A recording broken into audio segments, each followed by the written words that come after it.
Hey guys, good morning. Welcome to Getting to the Facts. I'm your host, Andrew Curiel, and we got another good topic we're going to go over today. So let's get our coffee. Let's try to wake up and let's try to stay informed and do our thing. All right. So we're going to hop right into it. I'm not going to waste no time this morning.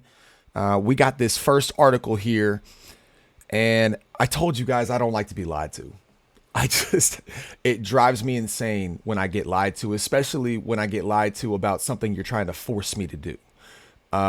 If you're gonna force me to do something, you better come correct, and you better come accurately with factual evidence. Don't give me no gaslighting. Don't give me no BS. I don't want it. And so we're gonna go into this whole COVID thing because a lot more evidence is coming out about it, and I want to make sure we're all informed because over the last couple of years since the pandemic kind of went away, it seems like there was so much things that were getting put out in the media, that it wasn't a lab leak. There's no way that could be a lab leak. It was found in a wet market. This was a natural thing. And then just going into the whole thing about the vaccine, saying, oh, everyone's got to get it. It's completely safe. It's going to stop the spread. So we're just going to get into the facts here. But first, Joe Rogan, shout out Joe Rogan on the Joe Rogan Experience. One of my favorite podcasts to listen to, very unbiased. He brings on a whole bunch of different types of people, including the person that is kind of attacking him here. But Joe Rogan challenges Dr. Peter Hotez to debate anti-vaxxer RFK Jr. on his podcast. And he says right down here, if it'll let me read it, podcast host Joe Rogan challenged vaccine researcher Dr. Peter Hotez to debate presidential candidate and anti-vaxxer Robert F. Kennedy Jr. after he criticized the Democratic presidential candidate for doubling down on his controversial stance on the Joe Rogan Experience last week. Rogan pledged to donate $100,000 to a charity of Hotez's choosing if he agreed to appear with the political scion who has launched a long shot bid to dethrone President Biden in the 2024 Democratic primary. Rogan's challenge, which has since been viewed over 25 million times, prompted Hotez to respond in a now deleted tweet, which turned into a back and forth exchange. Quote unquote by Dr. Hotez.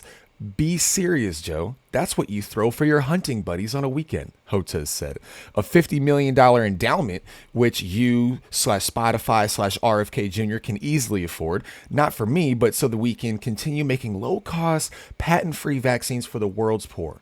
Preceded by RFK Jr.'s public apology. Guys, I think this is the biggest problem. If you're so strong on one side of the aisle, on a viewpoint, you have to debate.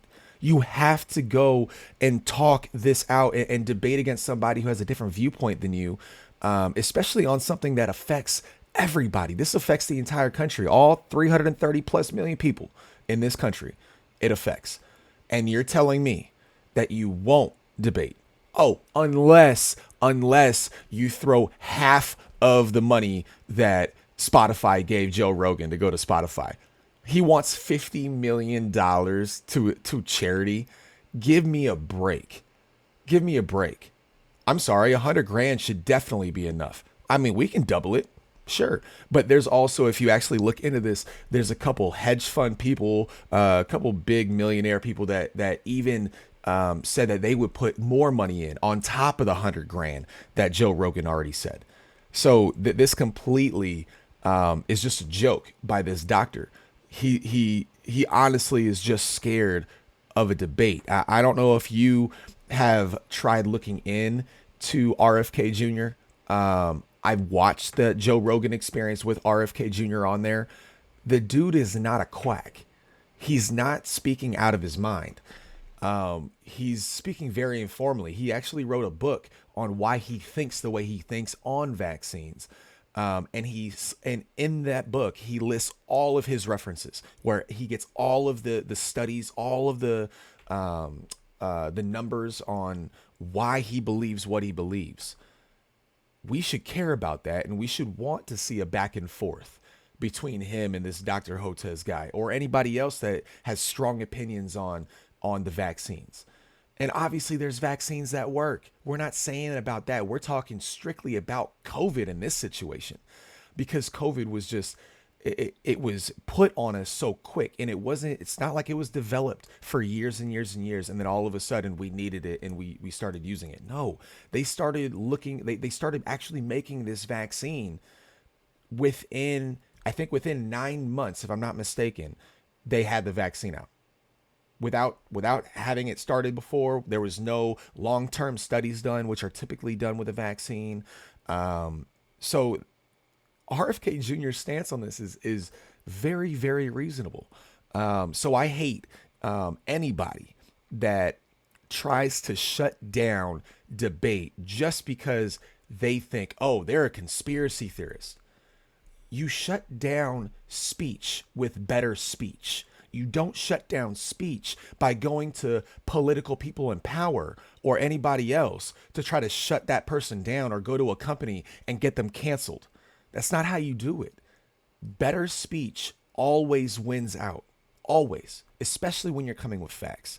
So, that's what's kind of frustrating when it comes to this. But again, we're going to go into a couple more things. It's kind of refreshing ourselves on all the kind of different narratives that were going around about COVID.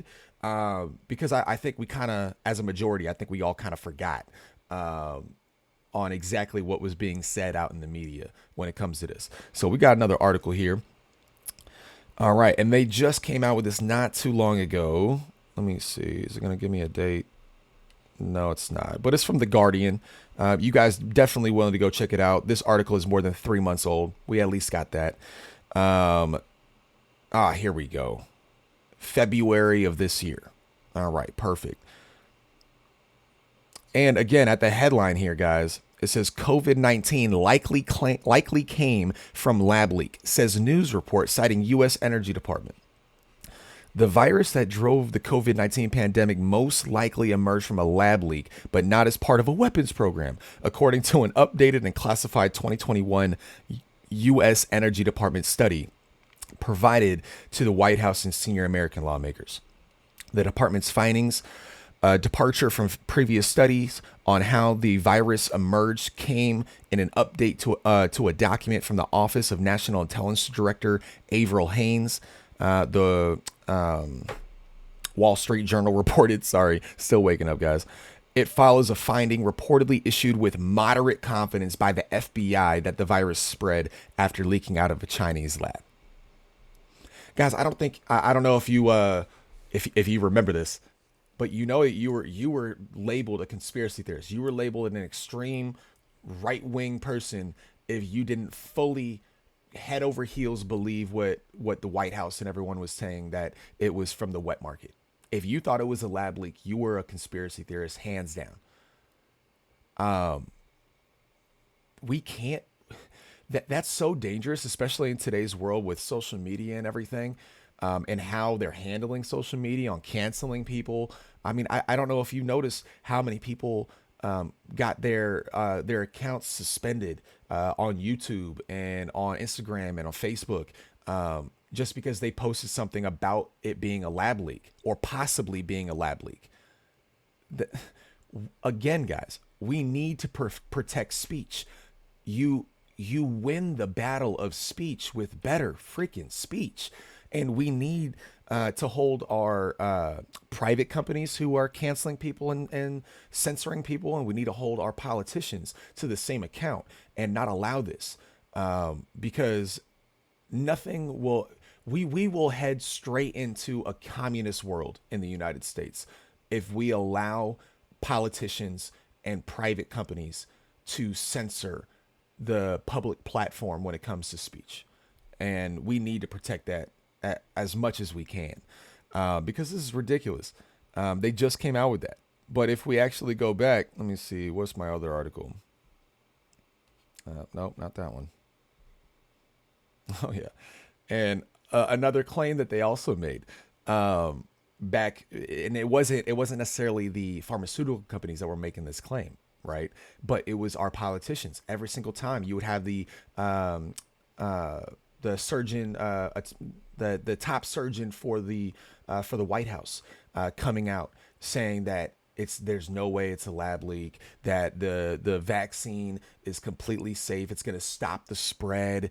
Everyone needs to get vaccinated. We all need to get vaccinated. And then they actually forced us to get vaccinated. In the United States, we were forced to do a medical procedure that had no more than 9 to 10 months of of I wouldn't say trials, but of just developing the vaccine.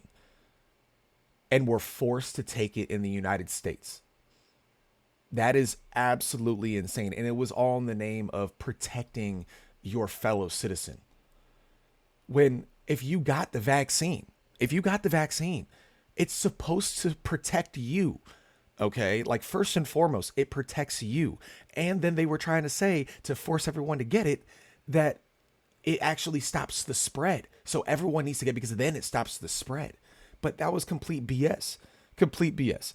And this article kind of proves it because Pfizer, according to the Michigan Capital Confidential.com, Pfizer admits COVID vaccine was never meant to stop transmission.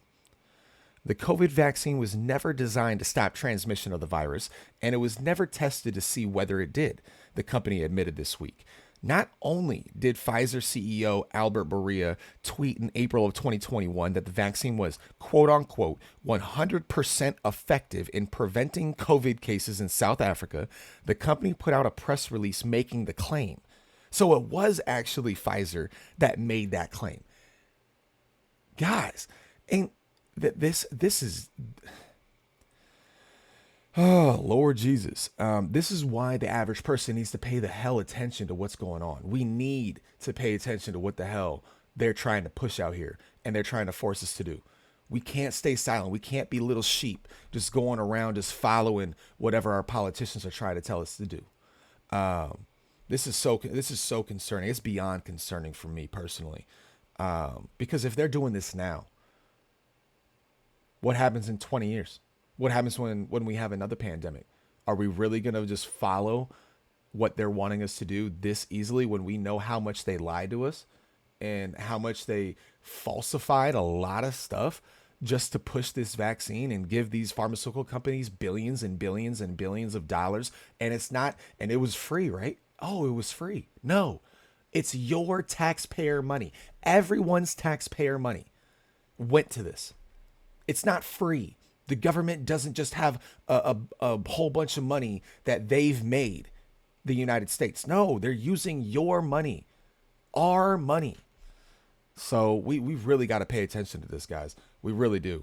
But again, right here in the same article, we now know that the company made these claims with zero data to support them because the data didn't exist. Pfizer said so itself. Bourla, I'm sorry, I can't even know if that's it's an L. Bourla was called before the European Parliament's COVID committee this week, but did not make himself available. He sent Janine Small, president of international markets for Pfizer, in his stead. Rob Roos, a member of the parliament from the Netherlands, asked Small, was the Pfizer COVID vaccine tested on stopping the transmission of the virus before it entered the market and again, I'm adding this, like they claimed. That's what they were claiming. If not, please say it clearly. If yes, are you willing to share the data with this committee? Small answered, regarding the question around, did we know about stopping the immunization before it entered the market? No. Guys, no. Okay. She continued, we had to really move at the speed of science to really understand what is taking place in the market. And from that point of view, we had to do everything at risk. Everything at risk, huh? Let's take a look at that. Was it at risk? This other article kind of disputes that. You can't sue Pfizer, according to CNBC.com. You can't sue Pfizer or Moderna if you have severe COVID vaccine side effects. The government likely won't compensate you for damages either. Oh, why not? Why? Usually you'd be able to if there was a faulty medicine that went on the market and you got injured. I mean, we see those commercials all the time. It's kind of unbelievable. So let's read down just to find out a little bit more info on this.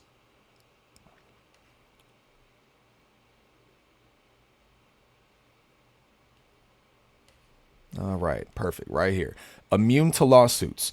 In February, Health and Human Services Secretary Alex Azar invoked the Public Readiness and Emergency Preparedness Act, also known as the PrEP Act. The 2005 law empowers the HHS Secretary to provide legal protection to companies making or distributing critical medical supplies such as vaccines, treatments, unless there's willful misconduct by the company. The protection lasts until 2024. That means that for the next 4 years, these companies cannot be sued for money damages in court over injuries related to the administration or use of products to treat or protect against COVID. And according to this guy, Dunn thinks a big reason for the unprecedented protection has to do with the expedited timeline. When the government says we want you to develop this 4 or 5 times faster than you normally do, most likely the manufacturers said to the government, we want the government, to protect us from multi-million-dollar lawsuits, which I completely understand. Completely understand that. Have no issue with that. My issue is that they forced it on all of us.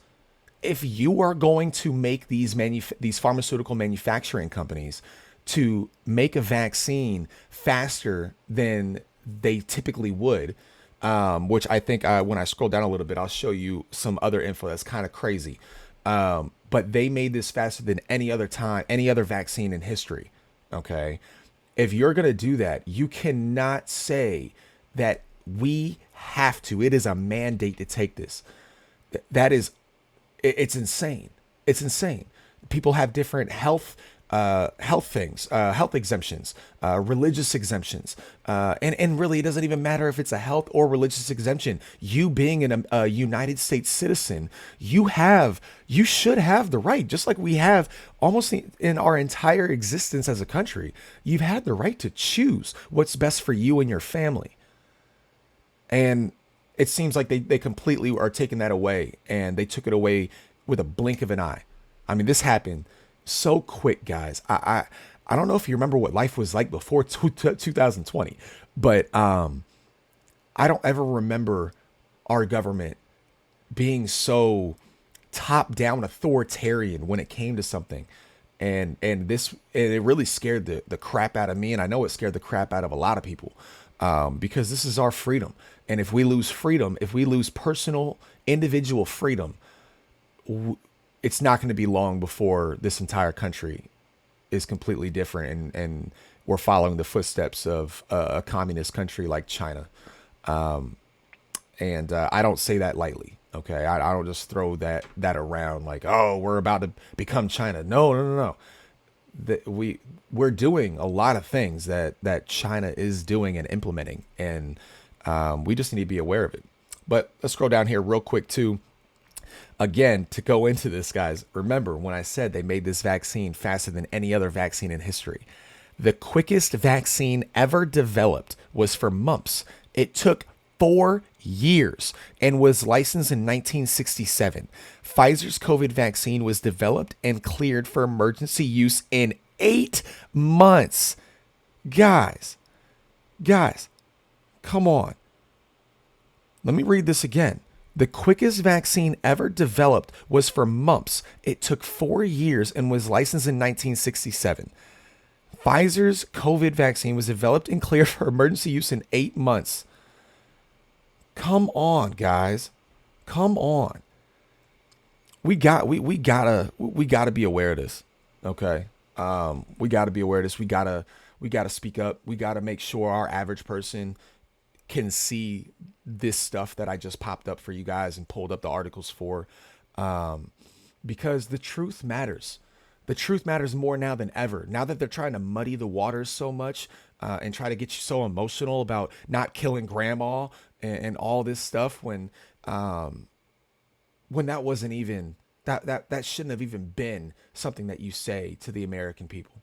Okay, we should look out for our elderly. We should look out for our vulnerable, but not at the expense of taking away everybody's individual freedom on deciding what is correct and what is best for them and their family.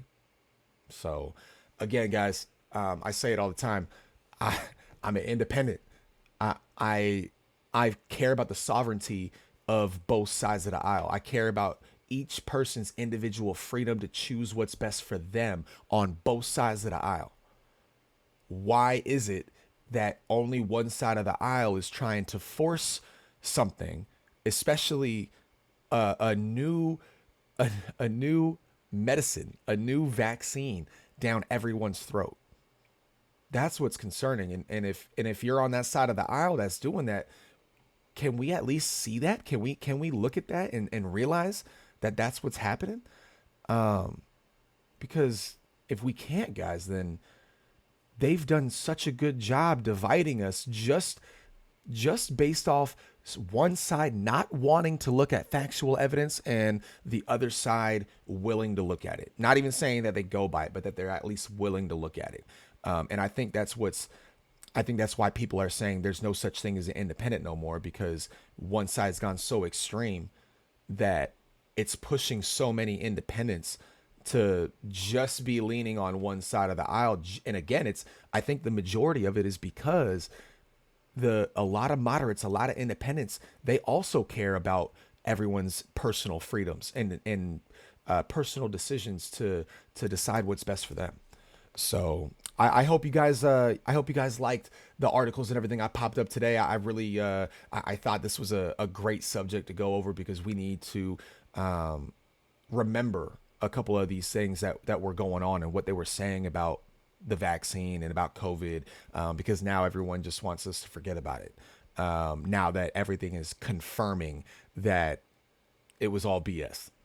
It was all BS, and it should have never been something that was mandated across the board for everybody.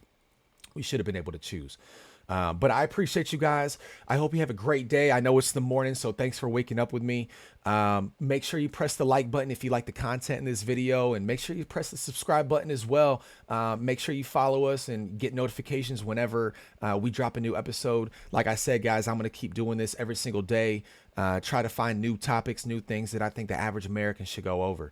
But stay blessed. Have a great day. I'll see you on the next one.